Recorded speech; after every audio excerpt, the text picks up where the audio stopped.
Namaku Alia. Gadis biasa dari pinggiran Bekasi yang hidupnya cuma berputar antara rumah kontrakan kecil, tempat kerja di minimarket, dan warung pecel lele tiap malam kalau lagi nggak kuat masak. Aku nggak pernah punya mimpi besar, apalagi cinta yang rumit. Hidupku lurus-lurus aja, kadang nyesek, sering nyasih datar. Ayahku udah lama pergi entah kemana sejak aku SMP, dan ibuku kerja sebagai tukang bersih-bersih di rumah orang. Kakakku, Ika, kerja di salon, lebih banyak omong ketimbang kerja. Kita bertiga tinggal seadanya. Dulu aku pernah pacaran, tapi berakhir karena dia lebih milih cewek yang bisa bantu dia bayar DP motor. Sejak itu, aku malas urusan cinta. Tapi semua berubah pas aku ketemu cowok Afrika bernama Jamal. Hari itu biasa aja. Panas, kasir rame, kepala nyut-nyutan, dan gaji belum turun. Jamal datang beli air mineral dan roti sobek. Kulitnya hitam legam, matanya besar dan jernih, senyumnya lebar. Awalnya aku pikir dia turis nyasar. Tapi dia sopan banget, nyapa aku, dan selalu bilang, terima kasih. Meski logatnya tebal banget. Seminggu kemudian, dia datang lagi. Lalu besoknya lagi. Sampai akhirnya dia nungguin aku pulang kerja, ngajak ngobrol, dan aku tahu dia kerja di proyek tambang di Kalimantan. Baru pindah ke Bekasi buat ngurus perpanjangan visa dan cari kerja freelance. Dia cerita panjang lebar tentang keluarganya di Ghana. Ibunya seorang pengusaha butik, ayahnya dosen, dan dia sendiri anak kedua dari 5 bersaudara. Aku sempat mikir, ngapain cowok model begini deketin aku? Tapi dia terus datang. Kadang bawain aku roti, kadang cuma senyum dan bilang, have a nice day. Rasanya hangat. Aku pun luluh. Perlahan kami jadi dekat. Jamal mulai ngajak aku jalan, tapi selalu sederhana. Makan di warteg, nongkrong di taman, atau duduk di halte sambil makan tahu bulat. Tapi semua yang dia lakuin terasa tulus. Dia sering bilang, kamu orang pertama yang gak mandang aku aneh. Aku ketawa aja. Dia orangnya lucu, gampang nyambung, dan selalu nanya soal keluargaku. Tapi justru itu masalahnya. Saat dia minta ketemu keluargaku dan serius mau ke jenjang pernikahan, semuanya berubah kacau. Malam itu kami duduk di warung pecel lele, makan sambil ngobrol. Tiba-tiba dia jongkok di depan aku, buka kantong plastik kecil, dan keluarin cincin perak murahan. Bahkan aku sempat mikir itu cincin dari mainan kapsul. Tapi matanya yang bikin aku speechless. Dia bilang, Alia, I don't have much now, but I love you. Will you marry me? Semua orang di warung lihat ke arah kami. Aku bingung, kaget, malu, senang. Semua jadi satu. Tapi hatiku tahu, aku nggak bisa nolak orang yang tulus. Aku angguk pelan. Dia peluk aku, malu-malu karena banyak yang lihat, tapi pelukannya hangat banget. Aku pulang ke rumah dengan perasaan campur aduk. Tapi saat aku cerita ke Mama dan Kak Ika, ekspresi mereka langsung berubah. Kamu serius mau nikah sama orang itu? Tanya Mama. Ya Allah, Alia, dia item banget. Gimana nanti anakmu? Kakakku nambahin. Dan cincin apaan tuh? Warna aja udah pudar. Masa kamu nggak malu? Aku cuma diam. Sakit. Tapi aku juga tahu mereka nggak ngerti apa yang aku rasain. Besoknya, aku nekat bawa Jamal ke rumah. Dia bawa oleh-oleh kecil, kopi Ghana dan kain batik yang dia beli dari Malioboro katanya. Tapi Mama bahkan nggak nyentuh. Kakakku cuma nyengir sinis dan bilang dalam bahasa Sunda, anu kitu mah matak sieun. Jamal nggak ngerti, tapi aku tahu dia ngerasa nggak disambut. Tapi dia tetap sopan, tetap senyum. Aku makin yakin dia bukan orang sembarangan. 2 minggu kemudian, giliran aku dibawa ke rumah keluarga Jamal. Ternyata ibunya datang ke Indonesia untuk urusan bisnis dan pengen ketemu aku langsung. Aku gugup setengah mati. Kami ketemu di restoran hotel bintang 5. Aku pakai kebaya sederhana, riasan tipis, dan sandal flat. Tapi saat aku masuk ruangan, aku tahu, aku nggak cocok di sana. Ibunya Jamal pakai dress mewah, kalung emas besar, dan wajahnya dingin. "You're Alia." Suaranya datar. Aku angguk sambil senyum. Dia memandangiku dari atas ke bawah, lalu bisik ke Jamal. "She looks poor." Hatiku retak. Tapi aku tahan. Jamal gandeng tanganku erat. Di meja makan, ibunya nanya latar belakang keluargaku, kerjaanku, dan pendidikan. Aku jawab jujur. "I'm only a high school graduate," kataku pelan. Dia nyinyir. "That's unfortunate." Saat aku ditanya tentang rencana masa depan, aku bilang aku pengin buka toko online sendiri. Dia ketawa kecil dan bilang, "Not everyone is cut out for business, darling." Malam itu aku pulang dengan mata bengkak. Tapi aku tahu, aku nggak boleh mundur. Aku sayang Jamal. Dan Jamal, walau dimarahin ibunya malam itu, tetap pilih aku. "Aku bukan anak kecil," katanya. "Aku tahu apa yang aku mau. Dan aku mau kamu." Hari-hari setelah itu makin berat. Keluargaku makin dingin ke aku.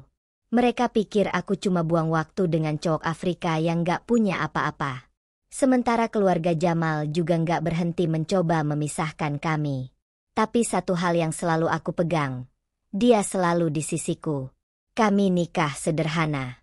Hanya akad nikah di masjid kecil, nasi kotak buat tamu, dan aku pakai baju pinjaman dari temanku yang udah nikah duluan. Nggak ada pelaminan, nggak ada resepsi, tapi ada cinta. Dan itu cukup. Awalnya, kami tinggal di kos kecil petak 2x3. Panas, sempit, dan bocor kalau hujan. Tapi kami tertawa di situ. Kami saling peluk pas listrik mati. Kami masak mie instan bareng. Kami tidur berpelukan pakai kipas seadanya. Aku mulai jualan skincare online. Jamal kerja serabutan jadi guru bahasa Inggris privat dan bantu proyek digital. Kami hidup seadanya tapi penuh semangat. Tapi aku tahu, hidup nggak bakal selamanya baik. Dan ternyata, badai sesungguhnya baru mau datang. Saat cinta diuji oleh kenyataan yang lebih kejam dari ejekan, lebih pedih dari kemiskinan, dan lebih tajam dari luka lama yang tak pernah sembuh.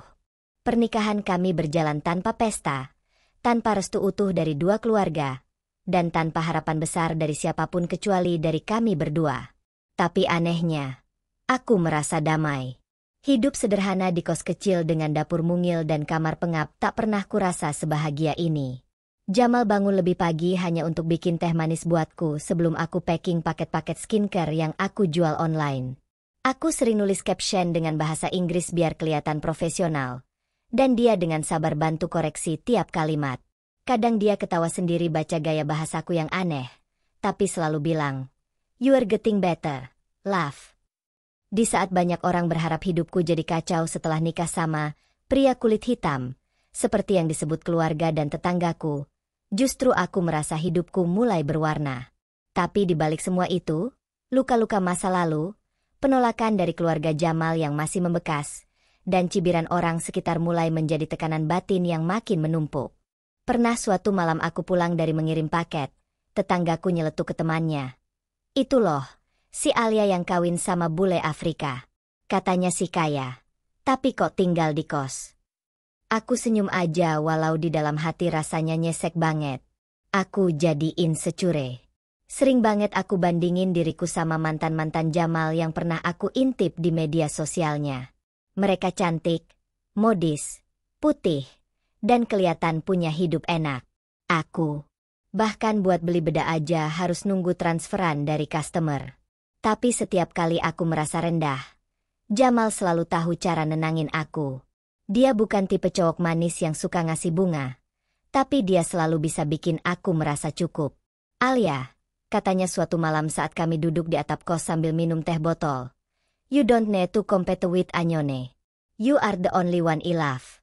And I don't need perfect. I need real." Kata-katanya menampar lembut tapi dalam. Aku mulai berubah. Dari hanya jualan kecil-kecilan, aku belajar ambil kursus online marketing gratisan di YouTube. Aku riset, uji coba, bahkan coba pasarkan produk sendiri. Aku mulai jual body scrub racikanku sendiri, dan tanpa sadar pesanan mulai meningkat. Tapi kesuksesan kecil itu justru jadi awal dari badai besar. Suatu hari, aku dapat pesan dari seorang perempuan di Instagram. Akunnya bernama Nana GH. Dia DM aku pakai bahasa Inggris. "You don't deserve Jamal. He was mine." Jantungku langsung nyeri. Aku buka profilnya. Wanita Ghana berkulit terang, cantik, dan fotonya banyak bareng Jamal. Aku lemas. Aku konfrontasi Jamal malam itu juga. Awalnya dia kaget. Lalu pelan-pelan dia cerita. Nana adalah mantan tunangannya yang ditunangkan paksa oleh keluarganya sebelum dia pindah ke Indonesia. Mereka putus karena Jamal menolak perjodohan itu. Tapi keluarganya, terutama ibunya, masih berharap mereka akan bersama. Jadi ketika Jamal menikahiku, mereka marah besar. Dan sekarang, Nana datang ke Indonesia. Dia bahkan datang ke tempat kerja Jamal dan ngasih foto-foto mereka ke bos Jamal sambil bilang kalau dia masih calon istrinya yang sah. Jamal dipecat karena dianggap bawa masalah pribadi ke lingkungan kerja. Kami makin terpuruk. Kos kami nunggak 2 bulan. Aku sempat nyaris berhenti jualan karena modal habis. Dan yang paling nyakitin, Mama datang dan bilang, "Lihat, hidup kamu makin susah kan?" Dulu Mama udah bilang, "Jangan nikah sama orang kayak dia." Aku nangis seharian. Bukan karena hidup makin sulit, tapi karena aku mulai ragu sama pilihanku sendiri. Tapi di tengah semua itu, ada satu kejadian yang mengubah semuanya. Hari itu, aku iseng ikut lomba pitching bisnis UMKM di Bekasi. Aku tulis proposal tentang produk body scrub alami dengan bahan lokal yang bisa dikembangkan jadi merek sendiri. Jamal bantu bikin presentasinya. Aku masuk semifinal, lalu final. Dan aku menang juara 2. Hadiahnya 25 juta. Uang itu kami pakai buat buka dapur kecil di garasi teman, produksi kecil-kecilan, dan pasarkan brand kami, Aliana Skin. Dari situ, perlahan kami bangkit. Aku bangun Instagram bisnis dengan bantuan Jamal yang belajar desain grafis sendiri. Kami mulai kolaborasi dengan influencer kecil, lalu makin banyak pesanan masuk. Bahkan ada reseller dari luar negeri yang tertarik. Tapi aku tahu, saat mulai naik, orang-orang yang dulu menjatuhkan akan datang lagi, bukan minta maaf, tapi bawa masalah baru. Dan benar saja, ibunya Jamal datang lagi dari Ghana. Kali ini langsung ke rumah kami. Dia masuk tanpa senyum, lihat sekeliling dan bilang, "Still small, still not enough." Aku tahan tangis. Tapi saat dia melihat produk-produk Aliana Skin dan lihat nama kami di labelnya, dia terdiam. Jamal bilang, "She built this from nothing, Mom. From zero." Ibunya masih dingin, tapi tak lagi sepenuhnya meremehkan. Setelah itu, Nana juga mendekat lagi, kirim email ke aku dan bilang kalau dia sebenarnya disuruh ibunya Jamal buat menghancurkan rumah tangga kami. Aku muak. Tapi aku balas dengan kalimat simpel. "Thank you. Because of you, I become stronger." Jamal makin dekat dengan komunitas Afrika di Jakarta, bantu mereka belajar bahasa Indonesia, dan aku mulai sering jadi pembicara kecil di seminar UMKM. Di satu titik, aku sadar luka-luka yang dulu aku tangisi, kini jadi senjata yang bikin aku kuat. Setiap ejekan, setiap hinaan, setiap tatapan merendahkan itu, aku simpan dan jadikan bahan bakar untuk terus maju. Aku bukan Alia yang dulu. Aku mungkin gak punya kulit putih, gak kuliah tinggi, dan gak pernah dikasih restu utuh. Tapi aku punya tekad. Dan tekad itu mulai membentuk jalan yang tak bisa dihentikan siapapun. Bahkan oleh masa lalu yang pahit sekalipun. Tapi aku tahu, ini belum akhir. Karena satu kabar datang, yang akan mengubah segalanya. Aku hamil. Aku hamil. 2 garis merah itu muncul di tespek pagi-pagi buta saat Jamal masih tertidur dengan nafas pelan, wajah tenang, dan selimut yang setengah jatuh ke lantai. Aku gemetar megang alat kecil itu, antara senang, takut, dan bingung. Tanganku dingin, jantungku deg-degan, dan mataku berkaca-kaca. Bukan karena nggak pengin anak, bukan juga karena aku ragu sama Jamal, tapi karena aku tahu, ini adalah babak baru yang nggak semua orang siap jalani. Aku sadar hidupku nggak seperti dongeng. Tapi begitu tahu ada nyawa lain di dalam tubuhku, aku merasa ini saatnya membuktikan bahwa semua perjuangan nggak sia-sia. Saat aku bangunin Jamal dan dia sadar aku hamil, matanya langsung merah, senyumnya lebar, dan dia peluk aku tanpa kata. "We're gonna be parents," bisiknya sambil mencium keningku. Sejak saat itu, semuanya berubah. Kami makin kompak. Jamal kerja siang malam, bantu online store sambil jadi guru les privat dan editor konten. Sementara aku fokus di rumah, meracik produk, nulis blog skincare, dan sesekali siaran langsung di TikTok. Nama Aliana Skin makin dikenal. Kami berhasil buka studio kecil, punya 2 staf, dan ditawari kerjasama dengan supplier besar dari Bandung. Rasanya seperti mimpi. Tapi mimpi itu mulai diuji saat berita kehamilanku sampai ke telinga keluargaku. Mama datang ke rumah dengan tatapan kosong. Dia duduk tanpa senyum, lalu berkata lirih, "Alia, kamu yakin anakmu nanti bakal diterima di masyarakat?" Aku marah, bukan karena pertanyaannya, tapi karena dia masih menilai hidupku dari warna kulit suamiku, bukan dari perjuangan kami. Anak ini nggak minta lahir dari siapa. Tapi dia akan lahir dari cinta. Itu cukup. Aku jawab sambil menahan air mata. Tapi aku tahu, Mama bukan benar-benar jahat. Dia cuma dibesarkan dengan cara yang berbeda. Ketakutannya berasal dari dunia yang menilai orang dari apa yang tampak di luar. Aku nggak bisa nyalahin dia sepenuhnya. Tapi aku juga nggak bisa biarkan anakku tumbuh dengan narasi bahwa dia harus minta maaf karena warna kulitnya, darahnya, atau asal-usulnya. Beberapa minggu kemudian, berita lebih mengejutkan datang. Aku dan Jamal diundang untuk ikut acara UMKM tingkat nasional di Jakarta Convention Center. Kami salah satu dari 10 brand lokal yang dianggap punya potensi ekspor. Aku nangis pas baca email itu. Tangisku makin pecah pas lihat nama kami ditulis lengkap. Aliana Skin by Alia Jamal. Di hari acara, aku pakai dress putih sederhana, rambut dikuncir, dan make up tipis. Jamal pakai batik yang dulu aku jahit sendiri buat dia, yang warnanya mulai pudar tapi tetap kelihatan gagah di tubuhnya.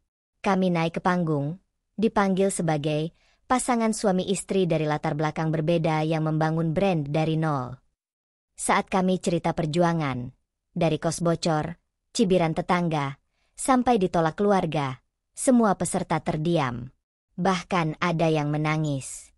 Wartawan mulai meliput, beberapa influencer repost kisah kami, dan follower naik drastis.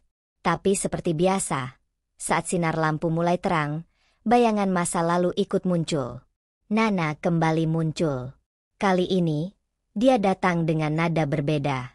Dia kirim email ke salah satu investor kami dan bilang bahwa aku punya rekam jejak buruk, dan Jamal adalah imigran ilegal. Aku gemetar. Takut. Tapi Jamal bilang, "We've come too far to be scared now." Kami kumpulkan semua dokumen legal, kontrak kerja Jamal, surat pernikahan, izin usaha, dan membantah semua tuduhan dengan bukti. Investor kami justru makin kagum karena kami transparan. "You guys are victors," katanya. Dari situ aku sadar, selama ini aku terlalu sering membela diri, membungkam luka, dan menerima semua hinaan demi kelihatan kuat. Tapi hari itu, aku tahu, aku bukan cuma bertahan. Aku sedang membalas. Bukan dengan kata-kata, tapi dengan pencapaian. Dan itu jauh lebih menyakitkan bagi mereka yang dulu meremehkan. 3 bulan kemudian, aku dapat telepon dari pihak majalah wanita ternama di Indonesia. Mereka ingin menjadikan aku cover bulan depan dengan tema, "Wanita Tangguh yang Cinta Tanpa Batas." Aku nggak langsung jawab. Aku bengong di dapur, megang sendok kayu, sampai Jamal datengin aku dan ketawa. "Alia, your dream is calling. Pick it up." Akhirnya aku terima. Dan fotoku, bersama perutku yang mulai membuncit dan tangan Jamal yang menggenggam jemariku, terbit di halaman depan majalah itu. Keluargaku, yang dulu malu, kini mulai berubah. Kakakku datang bawa makanan, bilang dia bangga. Mama mulai suka kirim pesan, jaga kesehatannya. Meski belum sepenuhnya minta maaf. Tapi aku tahu, itu cukup untuk awal. Yang paling mengejutkan? Saat kami dapat undangan dari pihak keluarga Jamal di Ghana. Mereka ingin kami datang. Sebagai keluarga. Aku sempat mikir itu jebakan. Tapi Jamal bilang, give them one chance. If they mess it up, we walk away proud. Aku setuju. Kami berangkat ke Ghana dengan deg-degan. Tapi sambutan yang kami terima membuatku terdiam lama. Ibunya Jamal, wanita yang dulu merendahkan aku, kini menyambut dengan pelukan dingin tapi tulus. You proved me wrong, katanya. You are not just a wife. You are a warrior. Aku diam, lalu senyum.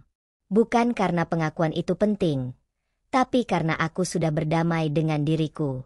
Kami tinggal seminggu di Ghana. Aku kenal keluarga besar Jamal, budaya mereka, dan belajar makanan lokal. Aku merasa diterima, bukan karena aku berubah, tapi karena aku bertahan jadi diriku sendiri. Pulang ke Indonesia, kami dapat berita luar biasa. Aliana Skin diterima sebagai produk lokal yang siap diekspor ke Dubai. Aku teriak, peluk Jamal, dan air mataku tumpah. Dari warung pecel lele, dari cincin murah, dari ejekan, dari kos pengap, dari trauma masa lalu, semua membentuk jalan menuju ke titik ini. Tapi cerita belum berakhir. Malam itu, setelah semua doa dan peluk, aku duduk di ruang kerja kecil kami dan nulis sesuatu di laptop. Judulnya, Surat untuk Mereka yang Pernah Meremehkanku. Isinya bukan cacian, tapi cerita. Tentang gadis biasa yang jatuh cinta pada pria asing. Tentang luka yang berubah jadi cahaya. Tentang perjuangan yang dibayar dengan air mata dan tawa. Dan tentang balas dendam paling indah, dengan keberhasilan. Aku unggah surat itu ke blog. Dalam semalam, dibaca puluhan ribu orang. Ada yang kirim email bilang, Kak Alia, kisahmu menguatkan aku. Ada yang bilang, aku juga pacaran sama cowok Afrika dan takut keluarga nolak. Ada yang bilang, aku jadi percaya diri bangun usaha dari nol. Saat itu aku sadar, kisahku bukan cuma milikku. Ini milik banyak perempuan yang pernah diremehkan. Yang pernah dikatain nggak cukup. Yang pernah dikira nggak akan bisa sukses karena latar belakang, warna kulit, pendidikan, status. Aku bangun dari laptop, peluk perutku, dan bisik pelan. Nak, kamu anak dari cinta, perjuangan, dan keberanian. Nggak peduli dunia berkata apa, kamu akan bangga lahir dari rahim ibu yang dulu ditertawakan, tapi kini berdiri gagah. Malam itu, angin pelan masuk dari jendela, membawa aroma malam yang damai. Jamal datang dari belakang, peluk aku, dan berkata, I'm proud of you, my queen. Dan untuk pertama kalinya, aku percaya bahwa balas dendam tak harus dengan benci, tapi dengan membuktikan, aku mampu, kami mampu. Dan mereka yang pernah menertawakan, kini terdiam, menonton kami bersinar.